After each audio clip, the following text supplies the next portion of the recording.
Graça e paz, igreja. Bendito seja o nome do Senhor.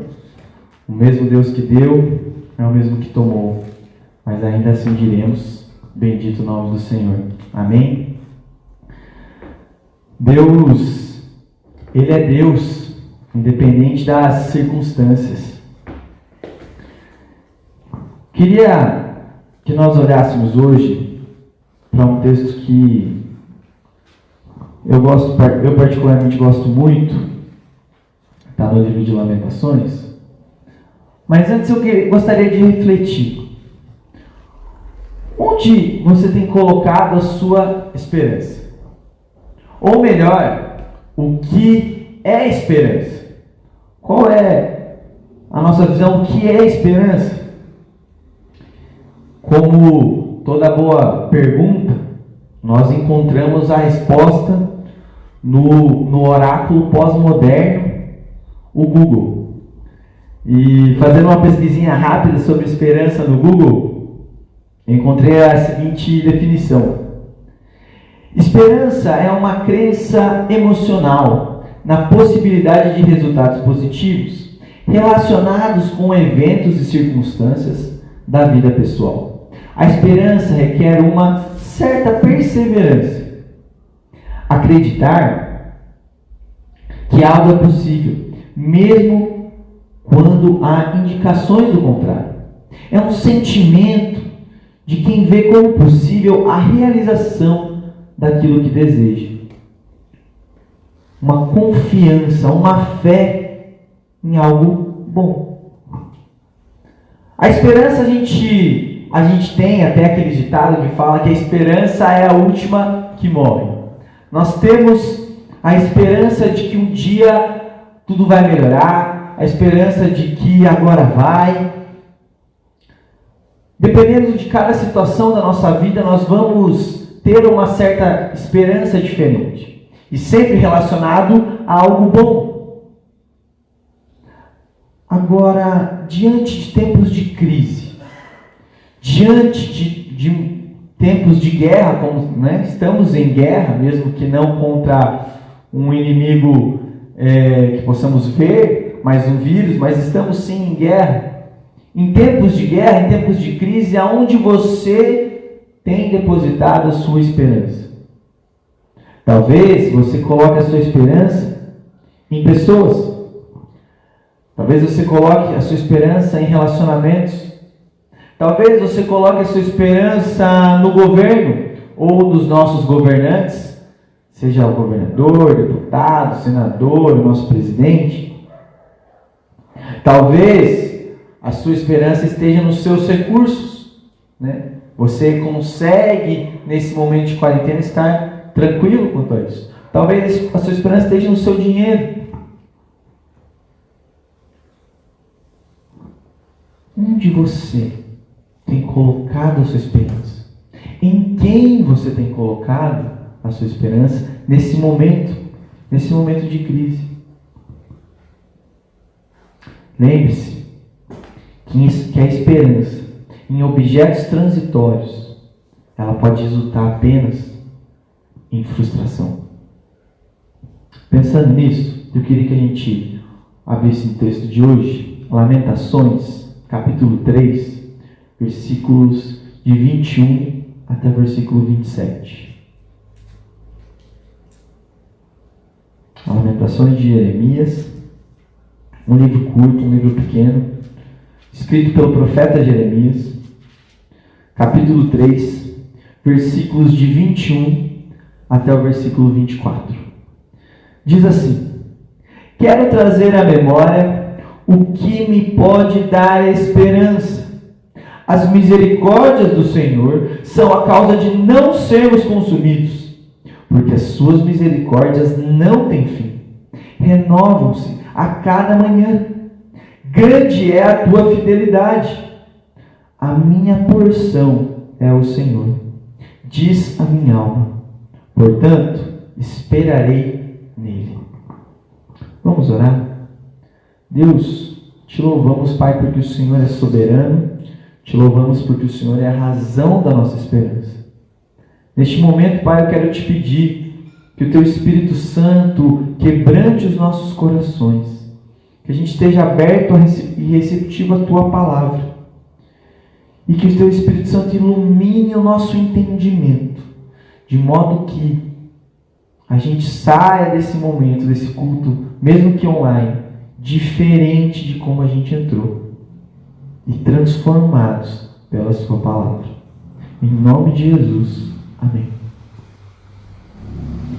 É interessante olharmos para o contexto histórico em que Lamentações é escrito. Lamentações é um livro poético, escrito pelo profeta Jeremias após a queda de Jerusalém. A gente sabe que o povo de Israel ele havia sido dividido entre o povo do norte, a tribo do norte e a tribo do sul. Norte era Israel e ali no sul era Judá. Israel já tinha sido levado para o cativeiro, então Judá ainda tinha resistido aos assírios. Mas agora o império da Babilônia chega, destrói Jerusalém, mata muitas pessoas, leva muitas pessoas para o cativeiro. E o profeta Jeremias, diante de todo esse cenário de caos, de destruição, em meio aos destroços da cidade, chorando ainda pela perda daqueles que morreram, daqueles que foram levados, então escreve Lamentações. Obviamente, pelo próprio nome do livro, lamentando a queda de Jerusalém. Mas não só isso. O abatimento era visível em Jeremias. Ele descreve ele mesmo aqui no capítulo 3. Ele fala de tudo que essa situação causou a ele, esse cenário de terror. O lamento pelas perdas e por aqueles que foram levados. Mas ao mesmo tempo, no meio desse cenário de crise, no meio de todo esse caos, da queda de Jerusalém, dos destroços, ele muda o tom do seu pensamento. Ele passa a olhar para o amor e para a misericórdia de Deus. E se lembrar de quem Deus é. A gente sabe que a destruição de Jerusalém, aqui em que Jeremias está vivendo, ela já tinha sido pré-anunciada por outros profetas, inclusive pelo próprio Jeremias. A gente sabe que Deus disciplinou o povo por meio do Império Babilônico. E que tudo esse mal que estava incorrendo diante do povo era uma disciplina de Deus devido à imoralidade do povo, devido ao povo ter se prostrado diante de outros deuses. E devido a tudo isso, Jeremias então, nesse caos, ainda lamentando, mas ele se lembra qual é a razão da esperança, mesmo diante da disciplina de Deus. A gente vive um cenário diferente daquele que Jeremias vive.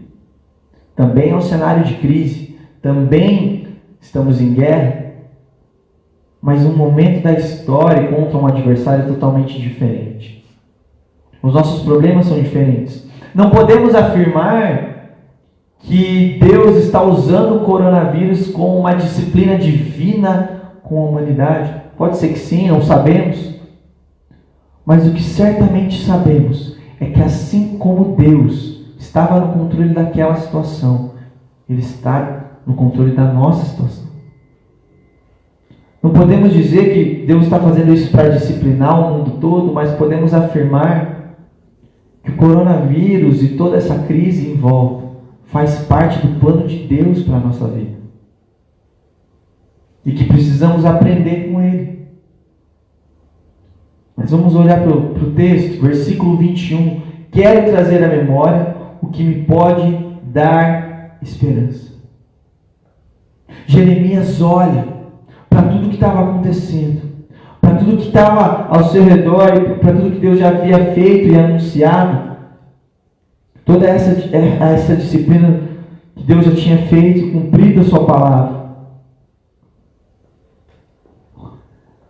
Mas em vez de escolher sentar e se lamentar apenas por tudo que estava acontecendo, ele escolhe trazer à memória a razão da verdadeira esperança. Ele escolhe acreditar. Ele escolhe lembrar de toda a história de Israel, em que o povo foi sim oprimido muitas vezes por inimigos, mas que todas elas o Senhor os restituiu de novo. Jeremias lamenta sim, ele chora sim, ele está em meio a uma crise, mas ele não perde a sua confiança em Deus. Ele sabe que é de Deus que vem a nossa esperança. Por isso, mesmo diante de circunstâncias adversas, assim como o profeta Jeremias também viveu, que nós escolhemos fazer a mesma coisa, trazer à nossa memória aquilo que nos traz esperança. E Cristo é a nossa esperança. Versículo 22. As misericórdias do Senhor são a causa de não sermos consumidos, porque as suas misericórdias não têm fim. Essa palavrinha aqui em hebraico, ela aparece 250 vezes no Antigo Testamento. E ela pode se referir ao amor, à graça, à misericórdia, à bondade, ao perdão, à compaixão, à fidelidade.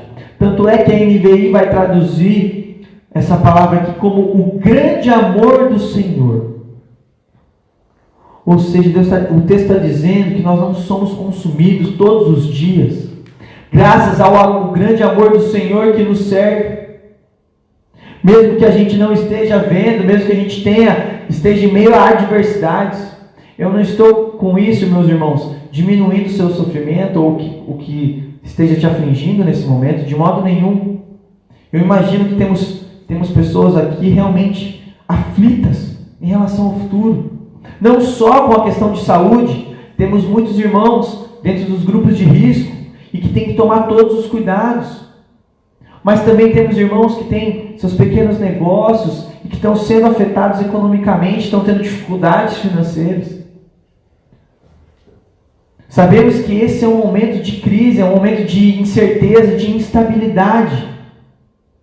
Mas a gente não pode se esquecer do grande amor do Senhor.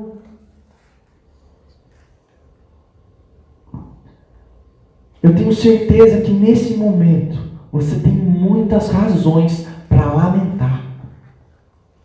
Mas eu também tenho certeza que você tem muito mais razões para agradecer e para louvar a Deus nesse momento.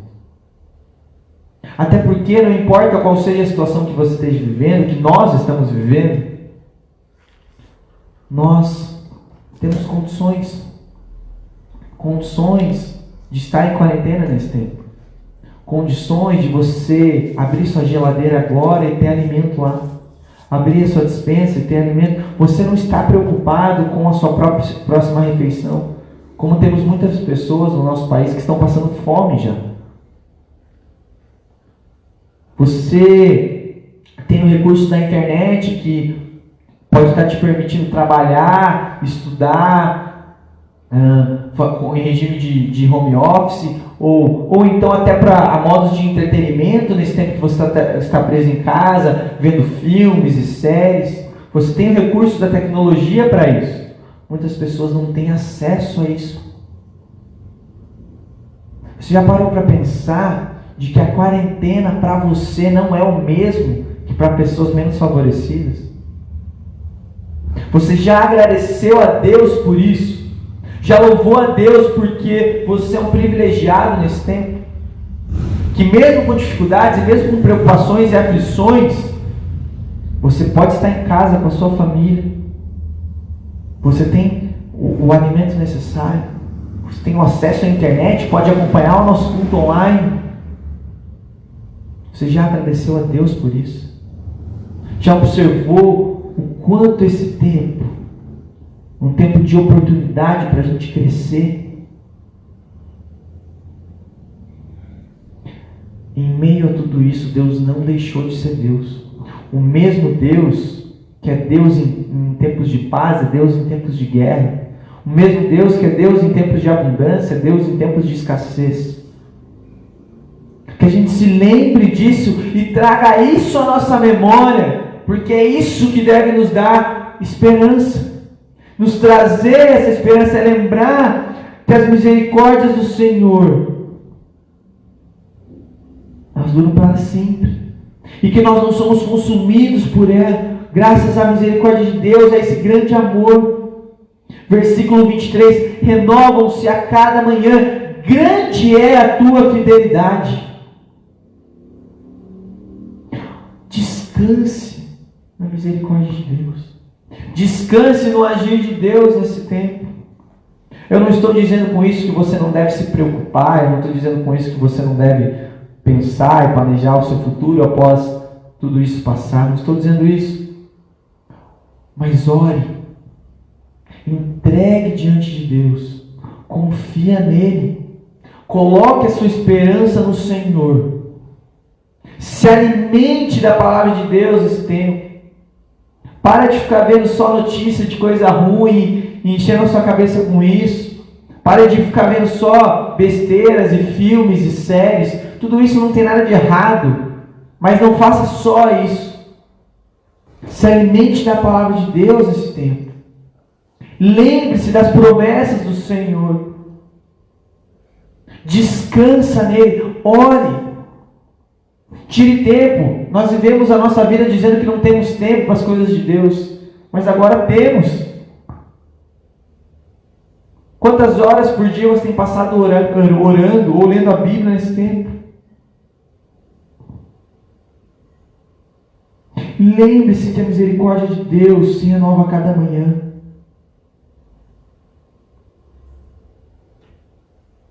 Mas você está perguntando, mas Arthur, se as misericórdias de Deus se renovam a cada manhã, por que Ele permitiu toda essa situação? Por que tudo isso está acontecendo? Eu não sei. Mas eu não preciso saber. Você, meu irmão, também não precisa saber. Nós não precisamos entender os planos de Deus, nós precisamos apenas confiar em Ele. Confiar na misericórdia dEle.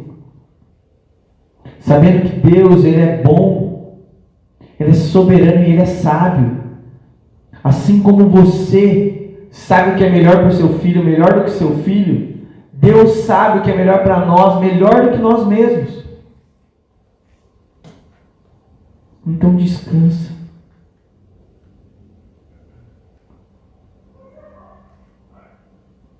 Confia nele. Descansa no agir de Deus.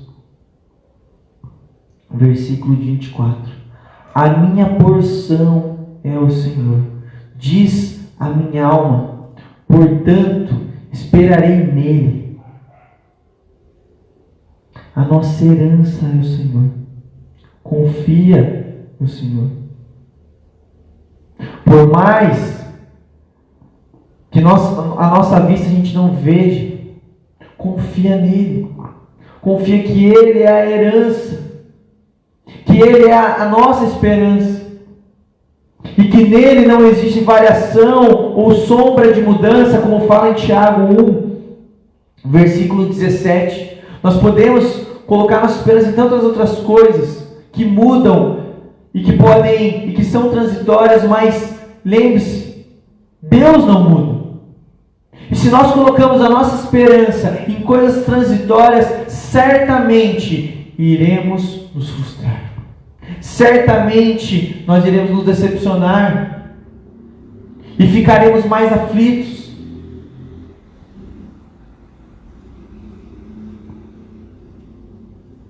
Obviamente, nós vivemos tempos difíceis. Obviamente, nós vivemos tempos em que pessoas estão morrendo. Pessoas estão ficando doentes. As pessoas não morrem só de coronavírus.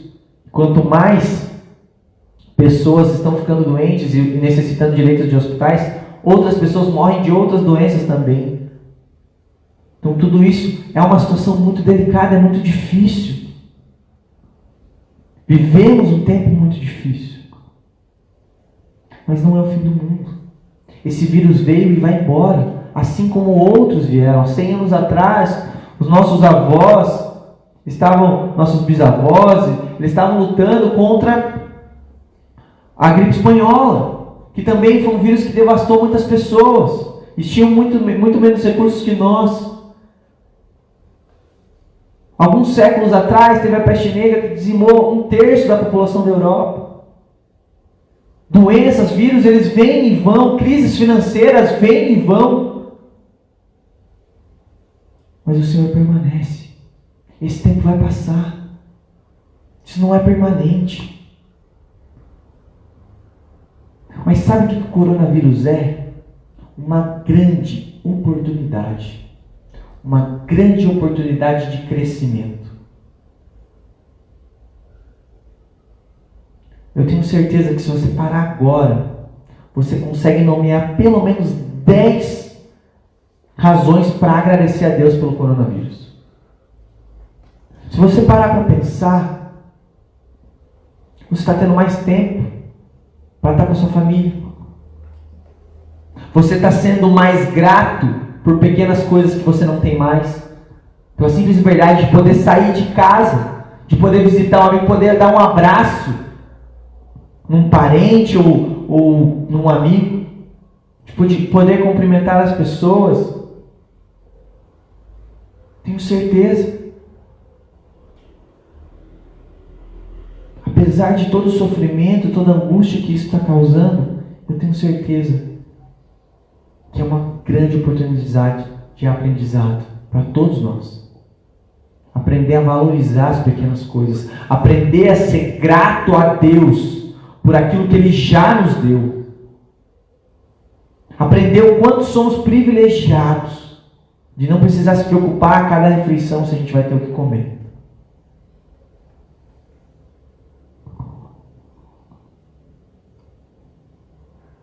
Eu não sei qual é o plano de Deus com toda essa situação. Mas certamente nós temos uma boa oportunidade de aprendizado aqui. A ser grato a Deus. A confiar mais em Deus. E a depositar toda a nossa esperança no Senhor. Um dos versículos mais conhecidos do Novo Testamento é Romanos 8:28, que diz: todas as coisas cooperam para o bem daqueles que amam a Deus. E a gente pensa, uau, então tudo tem que dar certo, tudo tem que cooperar para o meu bem. Mas o versículo 29 fala o que é esse bem. Aqueles que de antemão conheceu, também os predestinou para serem conformes à imagem do seu Filho. O bem que faz todas as coisas cooperarem à nossa volta é para formar Jesus em nós. É para que a gente seja mais parecido com Jesus. E se para a gente parecer mais com Jesus necessitar de uma pandemia, necessitar de uma crise financeira, então esse é o melhor de Deus para a nossa vida nesse momento. E que a gente aprenda a lidar com isso. De novo, irmãos, eu não estou diminuindo. De fato, a situação é muito grave. Mas a gente precisa confiar em Deus em meio a tudo isso. Pessoas mudam, governos mudam, dinheiro e recursos vêm e vão. Tudo muda, nada nesse mundo é permanente. Mas o Senhor é. Nele não existe sombra ou variação de mudança.